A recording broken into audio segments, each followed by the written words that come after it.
What is going on, everybody, and welcome to another episode of the Business of Strength podcast. I'll be your host today, Dan Goodman, coming at you with a solo actionable episode.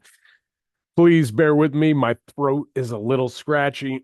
Just still coming down off the high of Trainer Empire in London. Came back, turned 40. Wife threw me a surprise party. Then it was back in action on the floors, closing out the quarter for our gyms and the members of the Business of Strength Mastermind. And it's been all full speed ahead. Obviously, before we jump into today's episode, I want to remind everybody that on June 4th and 5th, it is a Thursday and Friday. We have our next live event. It will be Weight Room Wealth. We're running it back. We sold it out last year. People really enjoyed it. The link to get registered is in the show notes. We already have people signed up and ready to go. We have a kick-ass lineup, and it really it is an event that I'm looking forward to. And it touches upon something that I sent an email about this morning. By the time you listen to this, it'll be about a week ago. But it's about money and coaches and gym owners' relationship with money. And Joe Ken, he was the keynote speaker at the Underground Strength Con, and he was talking about, obviously he's was NFL Strength Coach of the Year. He's been around, almost 60 years old. He'll be a guy that retires a true strength professional and a pioneer in our industry. And he said it is about the money, and it is. The problem that we have though as coaches is that our industry conditions us to work for free or next to nothing for long periods of time that influences our perception of money and how it can be used as a lever and a tool to grow business, especially as a strength entrepreneur.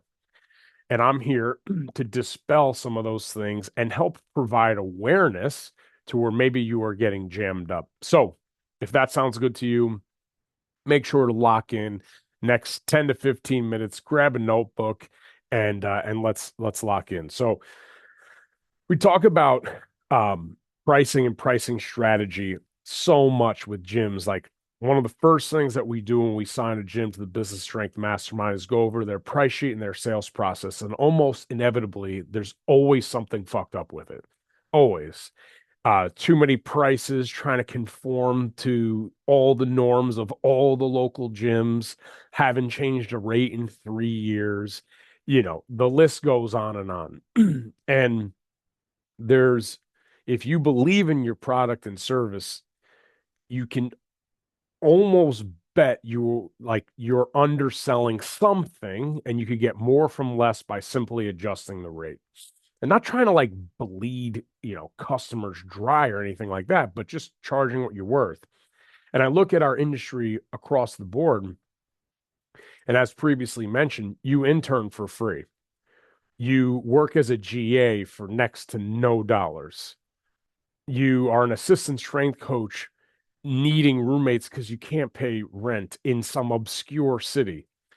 And our wallet and our relationship with the wallet or checkbook or online banking becomes skewed. And then when you're expected to sell a service or a monthly membership for $300, $400, $500, $600 a month, you have these viewpoints on money where you have a scarcity mindset towards, man, like I can't believe somebody would actually spend this much money on their fitness. And yeah, I mean, you start trying to sell the lowest common denominator item on your price sheet, and you have a tough time selling higher priced services. And it's because we don't have that hard line in the sand and no union in our industry to say, hey, we will not charge less than this for training. We will not pay assistant coaches less than this for their services. And if we could eventually get to that point, it will serve the masses. And I'm very passionate. We are very passionate about increasing the ceiling for coaches because it will positively benefit our entire industry. So if you are doing private training for less than $100 an hour, stop doing it. Just stop doing that. That will help. That will help everybody because You might be in Midwest or something like that. Okay, cool. Like just train people in a small group. Like don't train people for $40 an hour. Don't train people for $50 an hour. Let's condition our clients that, hey, you know, we need to be making at least $100 an hour after expenses and cost for acquisition and taxes and all these things. You have to be making that per hour. So don't want to get on a tangent, want to stay on track here. So in terms of relationship with money, you think about coaches that own gyms. Let's go. So really speaking to the gym owners now, something that comes up frequently is how to deploy money as a lever and how to use it effectively to grow businesses. And a lot of times coaches will look at this or gym owners will look at this and they'll be in business 3, 4, 5 years. And obviously you have subscriptions and agencies and services and hopefully a full-time or maybe part-time coach. And you get a coach to a point in time where just because they can do something doesn't mean that they should be doing something. And they try to do it all. And they will try and start saving their way towards a great business by doing it all. Like an example being their part-time coach can't coach like them, so they reduce their hours. Their cleaning service can't clean like them, so they go from once a week to every other week. They have, I don't know, they're paying for TurnKey Coach, but they think that Google spreadsheets is just as good, so they cut TurnKey Coach. And all these things that speed up time, efficiency, they remove. The one event per year that they go for education and networking and, um, you know, one idea to speed up their business, they remove because they can't take 2 days away from the business. And so the experiential stuff is out the window. The education is out the window. You name it, they're cutting it. And as Joe likes to say, coaches start stepping over dollars to pick up pennies. And our CFO, Mike Waldron, will remind us this all the time. It's easier to grow top line revenue than it is to control variable expense in order to grow a formidable business. And what do I mean by that? If each and every month I turn out a report and I am bitching at vendors and I'm getting rate of proposals and I'm cutting education programs and I'm shifting hours around for coaches to save a few bucks, if I just redirected that time to generating lead opportunity and leading the team more effectively to free me up to do the 3, 4, 5 things that I do exceptionally well in our business to grow the business, like ultimately you're going to make way more money. The feedback loop might take longer. Yeah, you cut a Hulu expense. Awesome. You save 25 bucks.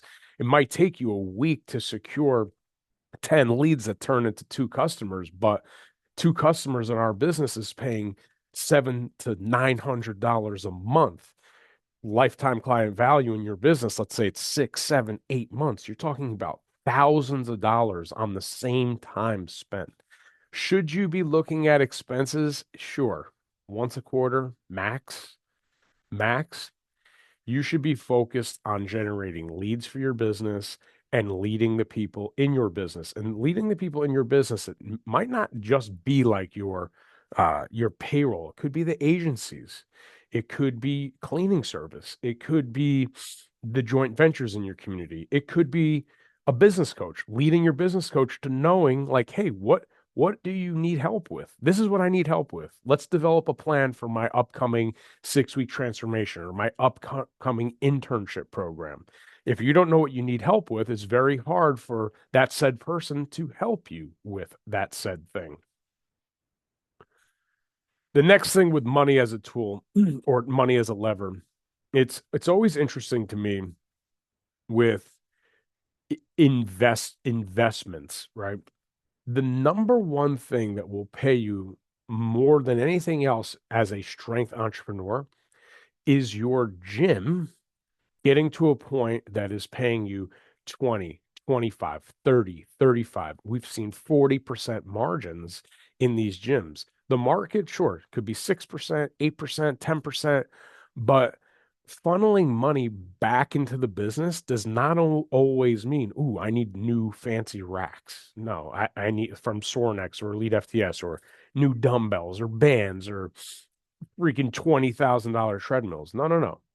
Reinvesting in the business is paying for speed.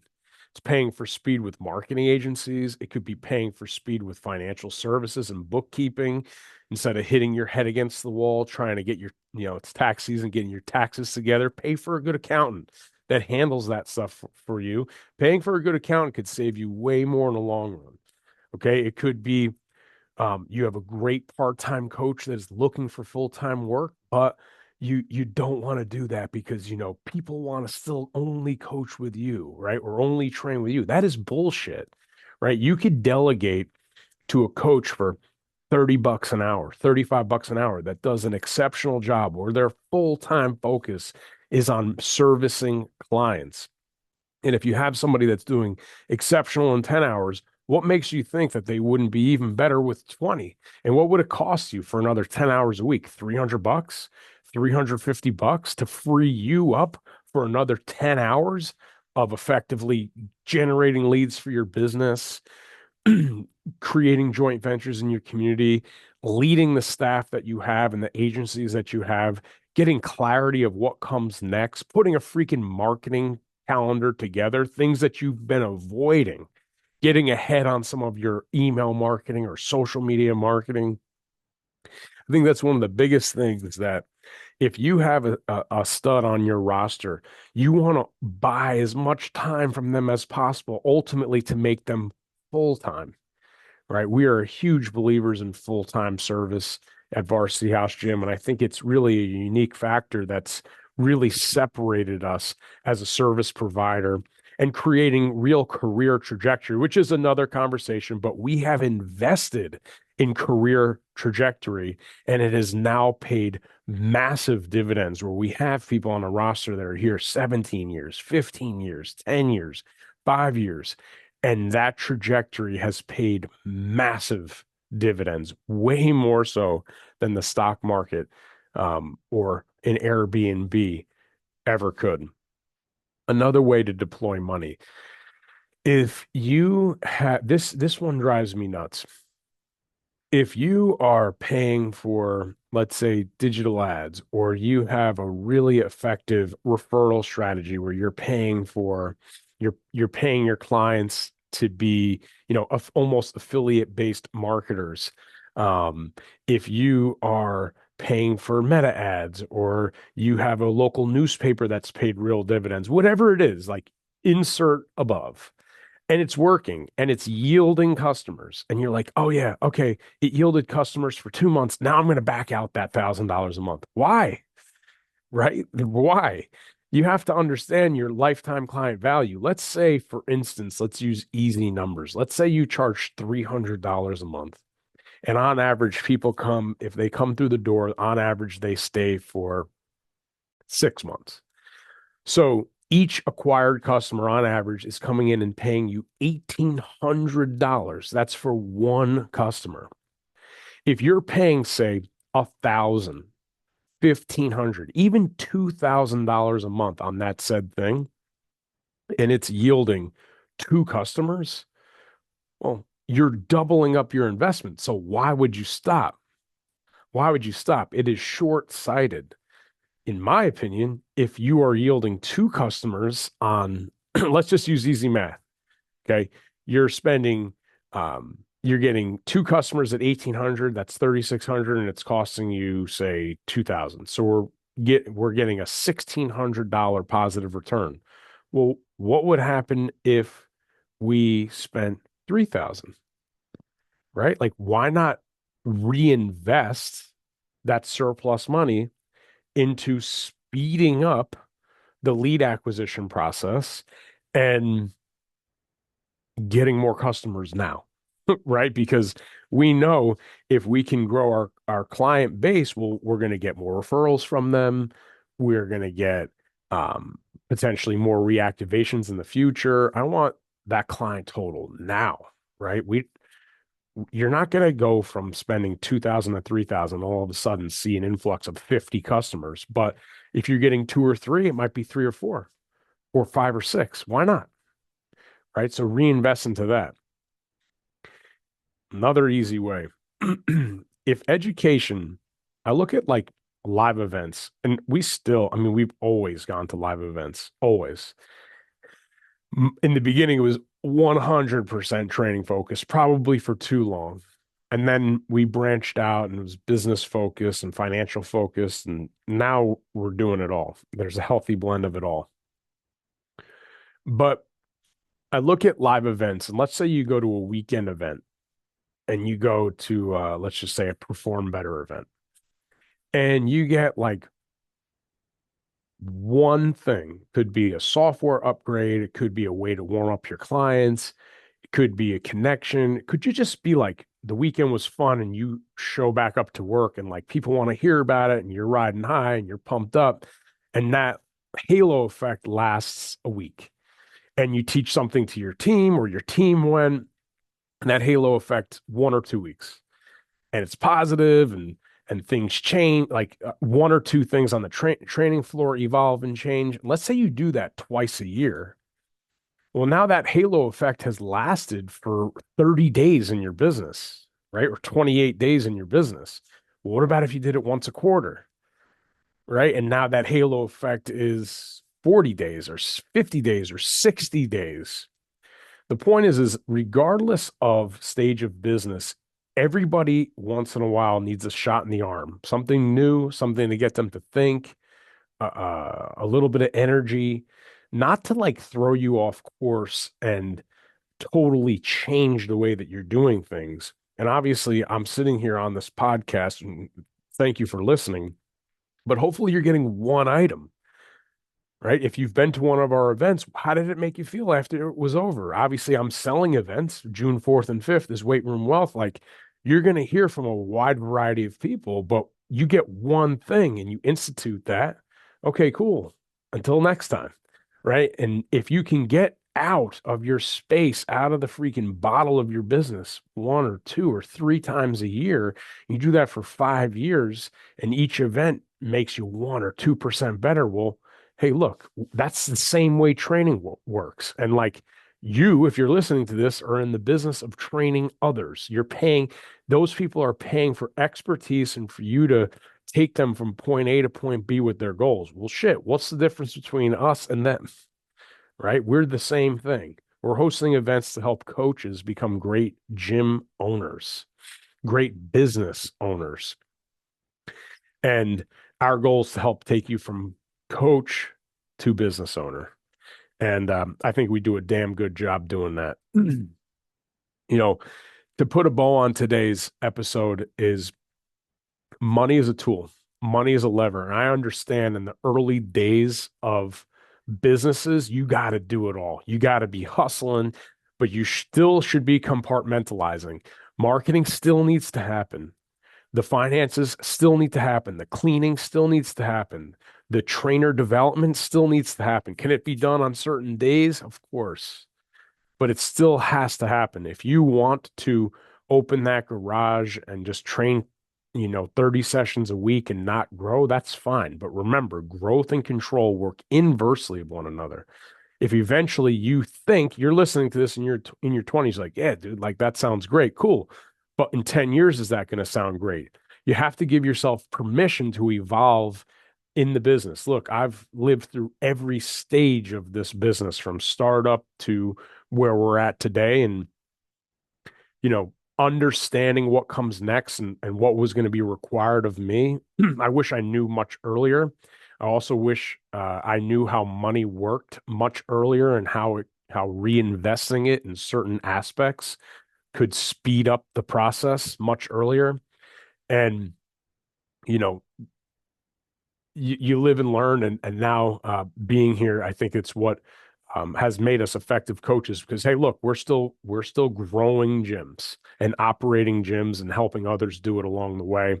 And on June 4th and 5th, If you need a better understanding of how to deploy money inside your business to get it to grow and grow faster, that's an event you don't want to miss.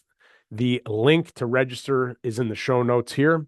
If you have any questions about today's episode, you can always reach me at dan@varsityhousegym.com. And until next time, I hope you enjoyed this episode of the Business of Strength podcast. I'll see you guys soon.